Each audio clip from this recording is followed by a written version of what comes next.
Bonjour! Dans le cadre de la correction des TD d'algèbre, voici la vidéo numéro 2, la correction des exercices 3 et 4 de la série 1. Alors voici l'exercice 3 épinglé devant vous. Nous avons les sous-ensembles de R3. U, c'est l'ensemble des vecteurs qui s'écrivent 5a plus b, a moins 3b, 2b. Où a et b sont des réels, et v, l'ensemble des vecteurs qui s'écrivent 2c moins d, c plus d, 3c moins 4d, où c et d sont des réels. Donc, dans une première question, nous allons montrer que u et v sont des sous-espaces vectoriels de R3. Ensuite, donner une équation cartésienne de u, puis une équation cartésienne de v. Ensuite, donner une base de U, une base de V et déterminer donc U inter V. Donc, nous allons montrer que U et V sont des sous-espaces vectoriels de R3. Pour U, dire que x, y, z appartient à U, c'est dire qu'il existe un couple de réels A et B tel que x, y, z vaille 5a plus b, a moins 3b, 2b. C'est-à-dire 5a, a, 0, plus b, moins 3b, 2b. C'est-à-dire a, facteur de 5, 1, 0, plus b, facteur de 1, moins 3, 2. Ainsi, U égale vect de 5, 1, 0, 1, moins 3, 2. U est donc le sous-espace vectoriel engendré par ces deux vecteurs 5, 1, 0, 1, moins 3, 2. C'est donc un sous-espace vectoriel de R3 et il est de dimension 2 puisqu'engendré par deux vecteurs non collinéaires.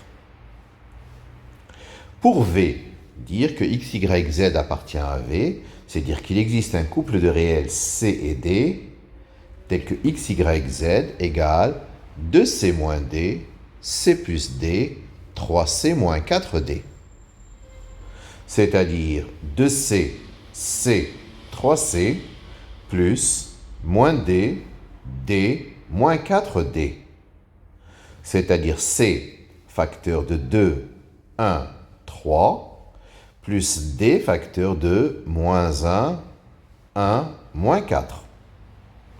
Ainsi, V, c'est vect de 2, 1, 3, moins 1, 1, moins 4.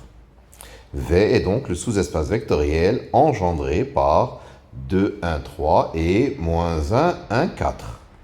C'est un sous-espace vectoriel et sa dimension, c'est 2, lui aussi. Alors, nous allons chercher donc une équation de U, puis une équation de V. Alors, dire que x, y, z est dans U, c'est dire qu'il existe un couple A et B, tel que x vaille 5a plus b, y égale a moins 3b et z égale 2b. C'est-à-dire x égale 5a plus b. J'élimine a entre la première et la seconde équation. Ça me donne x moins 5y égale 16b. Et enfin, z égale 2b. Ça donne x égale 5a plus b. X moins 5y égale 16b. Et donc, x moins 5y moins 8z égale 0. Une équation de U est donc x moins 5y moins 8z égale 0. Une équation de V. Dire que x, y, z appartient à V, c'est dire qu'il existe un couple CD de réels tels que x égale 2c moins d, y égale c plus d, et z égale 3c moins 4d. C'est-à-dire x égale 2c moins d, x moins 2y égale moins 3d, et z moins 3y égale moins 7d. Ce qui donne x égale 2c moins d, x moins 2y égale moins 3d, et je combine la deuxième et la troisième ligne pour éliminer d, c'est-à-dire 7 fois x moins 2y moins 3 fois z moins 3y égale 0. Ce qui donne comme équation de v 7x quand je calcule 7x, donc moins 14y plus 9y, ça fait moins 5y, et puis moins 3z, 7x moins 5y moins 3z égale à 0. Donc nous avons déterminé une équation de u, c'était x moins 5y moins 8z égale à 0, et une équation de v, c'est 7x moins 5y moins 3z égale à 0. Alors, tout à l'heure, dans la question 1, quand nous avons montré que u et v étaient des sous-espaces vectoriels, nous avons déterminé u comme vecte de quelque chose et v comme vecte de quelque chose. Cette chose est une base, puisque c'est une famille génératrice qui est libre. Donc, une base de u, c'est ce que nous avions trouvé tout à l'heure, c'est-à-dire 5, 1, 0 et 1 moins 3, 2. Ça, c'est une base de u.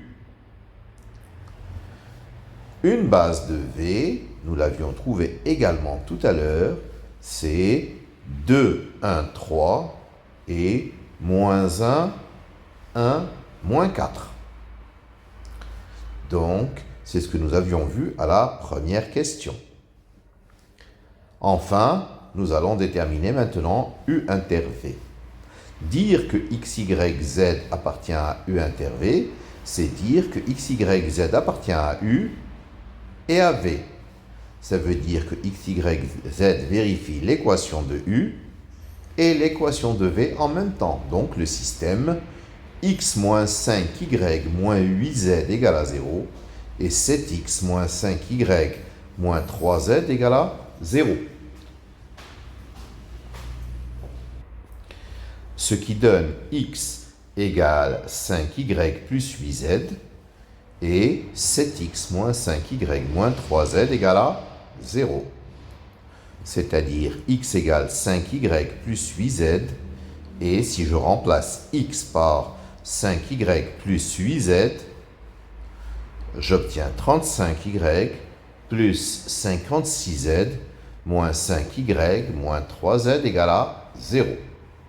C'est-à-dire y égale moins 53 sur 30 z. Je remplace y par moins 53 sur 30 fois z et j'obtiens x égale donc moins 53 sur 6 fois z plus 48 sur 6 fois z. Alors, donc il y a une petite faute, moins 53 plus 46, ça ne fait pas moins 7, ça fait moins 5. Moins 5 sur 6 fois z. Donc ça nous donne ici moins 5 sur 6 fois z, moins 53 sur 30 fois z, ça c'était pour y, et enfin z. Donc u inter v, c'est vecte de moins 5 sur 6, moins 53 sur 30 et 1. Donc, u inter v est engendré par un seul vecteur, sa dimension c'est 1, c'est une droite vectorielle. Passons à présent à l'exercice numéro 4 que vous avez devant vous. Donc, on pose U égale 1, 2, 1, V égale 1, 0, 2, W égale à 0, moins 2, 1, et T égale 1, 1, 0. Il s'agit de montrer que la famille UVW n'est pas une base de R3. Donc, je vais chercher si UVW est une famille libre. Soit alpha, bêta, gamma, 3 réels qui vérifient alpha U plus bêta V plus gamma W égale à 0. Ça nous donne, donc, composante par composante, alpha plus bêta égale à 0, 2 alpha moins 2 gamma égale à 0, et alpha plus 2 bêta plus gamma égale à 0. Ça donne bêta égale à moins alpha et gamma égale alpha. Donc, alpha U moins alpha V plus alpha W, bien sûr, j'ai remplacé bêta par moins alpha et gamma par alpha.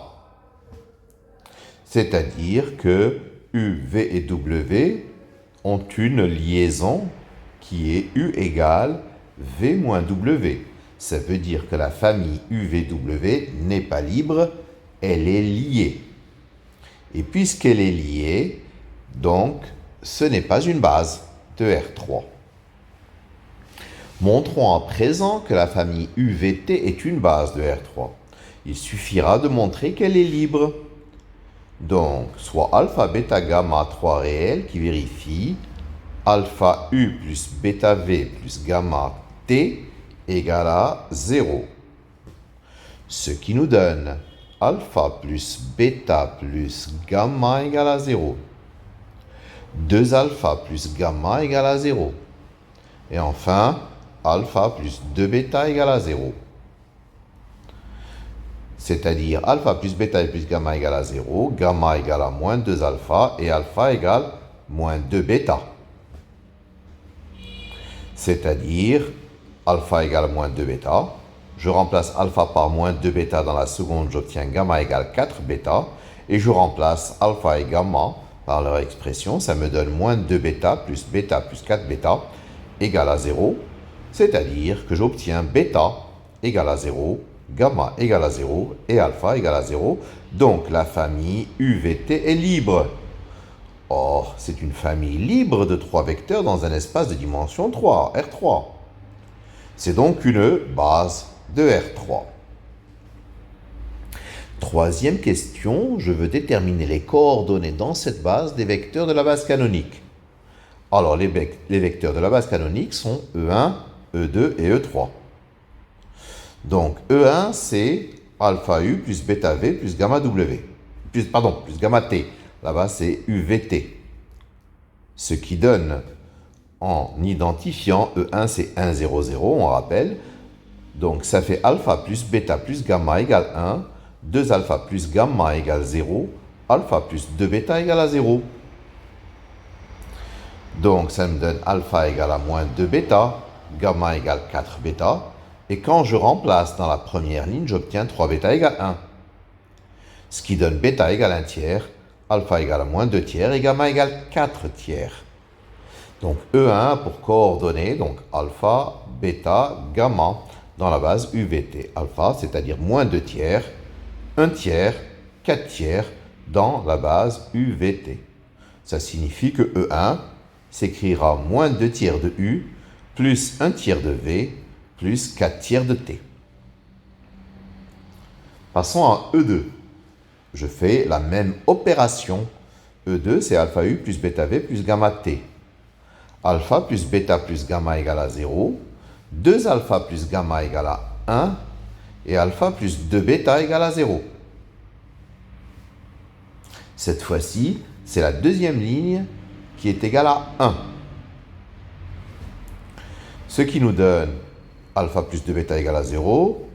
Je remplace alpha par moins 2 bêta. Donc j'ai 2 alpha plus gamma égale 1. Et j'ai remplacé alpha par moins 2 bêta dans la première. J'ai obtenu bêta moins gamma égale à 0. Ce qui me donne bêta égale à gamma. alpha égale à moins 2 bêta. Donc, ça me donne, quand je remplace dans la troisième, moins 3 bêta égale à 1. Donc, bêta égale à moins 1 tiers. Et comme alpha, c'est moins 2 bêta, donc alpha égale 2 tiers. Et gamma, puisque c'est égal à bêta, c'est égal aussi à moins 1 tiers. Donc, les coordonnées de E2 dans la base UVT sont 2 tiers, moins 1 tiers, moins 1 tiers. Maintenant, E3. E3, c'est alpha U plus bêta B plus gamma T. Et c'est la troisième ligne qui vaudra 1. Alpha plus bêta plus gamma égale à 0. 2 alpha plus gamma égale à 0. Alpha plus 2 bêta égale à 1. Ce qui donne alpha plus bêta plus gamma égale à 0. Donc, alpha, c'est 1 moins 2 bêta. Et je remplace alpha par 1 moins 2 bêta dans la seconde. J'obtiens gamma égale moins 2 plus 4 bêta. Je remplace alpha et gamma dans la première ligne. Donc, ça fait 1 moins 2 bêta plus bêta moins 2 plus 4 bêta égale à 0. Ça nous donne bêta. 3 bêta égale 1, donc bêta égale 1 tiers. Je remplace dans la ligne 2 et la ligne 3, j'obtiens gamma égale moins 2 tiers et alpha égale 1 tiers. E3 a pour coordonnées donc 1 tiers et moins 2 tiers dans la base UVT. Quatrième question, donnez les coordonnées dans cette base du vecteur W. Donc W, c'est alpha U plus bêta V plus gamma T. Ce qui donne alpha plus bêta plus gamma égale 0. 2 alpha plus gamma égale moins 2. Alpha plus 2 bêta égale 1. Donc, ça fait dans la dernière ligne, alpha, c'est 1 moins 2 bêta. Et je remplace alpha par 1 moins 2 bêta. Donc, gamma, c'est moins 2 fois 1 moins 2 bêta. C'est-à-dire moins 4 plus 4 bêta. Et je remplace dans la première ligne alpha et gamma par leur expression en fonction de bêta. J'obtiens 1 moins 2 bêta plus bêta moins 4 plus 4 bêta égale à 0. C'est-à-dire 3 bêta moins 3 égale à 0, bêta égale 1. Si je remplace bêta par 1 dans la dernière ligne, j'obtiens alpha égale à moins 1. Et dans la seconde ligne, gamma égale à 0. C'est-à-dire que W a pour coordonnées, dans la base UVT, W a pour coordonnées moins 1, 1, 0. C'est-à-dire que W égale moins U plus V, ou V moins U. Alors, une remarque importante, c'est que nous aurions pu le deviner, puisque dans la première question, quand nous avons montré que la famille UVW était liée, nous avons trouvé une relation de liaison entre ces trois vecteurs. Nous avons trouvé que W, c'était V moins U. Donc, nous aurions pu nous passer de ce calcul de coordonnées et dire directement, les coordonnées sont V moins U. Voilà pour cette vidéo sur la correction des exercices 3 et 4 de la série 2. Je vous remercie de votre attention.